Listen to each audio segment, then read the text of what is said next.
So here in this problem, we have a harmonic progression whose 15th and the 20th term are provided to us.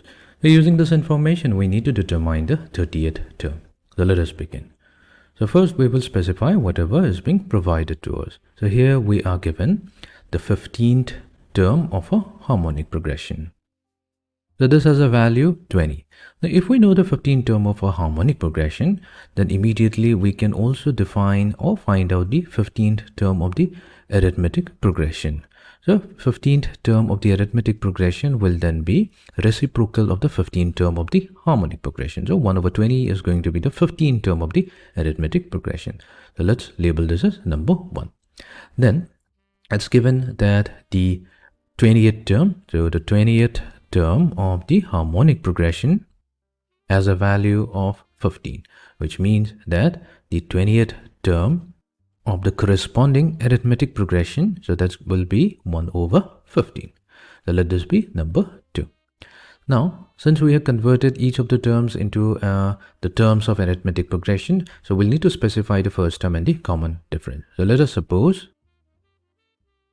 let the first term and the common difference of the given arithmetic progression be represented by a and d respectively, such that equation 1 now can be expressed as a plus 15 minus 1, so that's going to be 14d on the left hand side, and this will be equals to 1 over 20.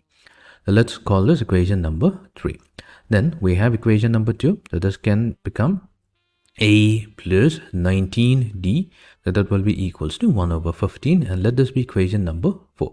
So we have two unknowns a and d, and we have two equations 3 and 4, so we can solve for both of them to find out the value of the first term as well as the common difference. So let's do that.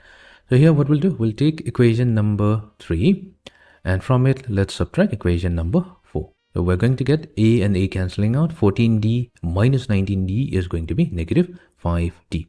And on the right hand side, we have 1 over 20 minus 1 over 15. So we have negative 5d equals to, we have, so 15 minus 20 will be negative 5 in the numerator, and in the denominator, 20 times 15 will be 300. So d comes out to be 1 over 300. Fine. So now that we have the value of the common difference d, which is 1 over 300, we can use either 3 or 4 to find out the value of the first term. So let's use equation number 3. So this gives us a plus 14d. So d will be simply 1 over 300 equals to 1 over 20. So a comes out to be 1 over 20 minus 14 over 300. So a comes out to be 1 over 300. Now that we have the value of the first term and the value of the common difference d, so let's try to find out the 30th term of the arithmetic progression. So therefore, the 30th term of the arithmetic progression will be a plus 29d. We'll substitute the value of a with 1 over 300 and d with 1 over 300. So we have 30 over 300, or simply 1 over 10. So this is going to be the 30th term of the given arithmetic progression, but we have to find out the 30th term of the harmonic progression. So therefore, the 30th term of the harmonic progression will be simply the reciprocal of the 30th term of the arithmetic progression. So we have get a value 10.